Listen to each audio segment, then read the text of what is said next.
سعودی عرب کے دارالحکومت ریاض میں پاکستان پیپلز پارٹی کی جانب سے اجلاس منعقد کیا گیا، جس میں مقررین کا کہنا تھا کہ ملک میں سیاسی انتقام کے باعث انتشار اور افراتفری کا ماحول پیدا کیا جا رہا ہے۔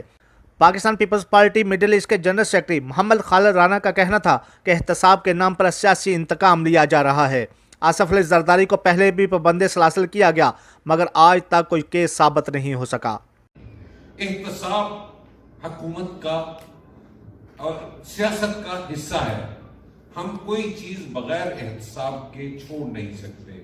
احتساب بغیر کوئی چیز چل نہیں سکتی، لیکن احتساب کے نام پر انتقام کی حمایت کوئی ذی عقل یا ذی شعور نہیں کر سکتا۔ پیپلز پارٹی ریاض ریجن کے صدر احسن عباسی کا کہنا تھا کہ پیپلز پارٹی نظریاتی جماعت ہے اور ہم فرد واحد کے نہیں بلکہ جمہوری اقتدار اور جمہوری اصولوں کے ساتھ کھڑے ہیں۔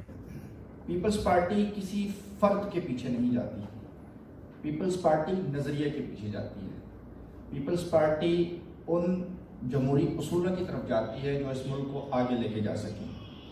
پیپلز پارٹی اصل میں آصف زرداری کے پیچھے نہیں کھڑی ہے، بلکہ آصف زرداری نے جو سوچ اور فکر دی ہے اس ملک کو اور اس قوم کو، پیپلز پارٹی اس سوچ اور فکر کے ساتھ کھڑی ہے۔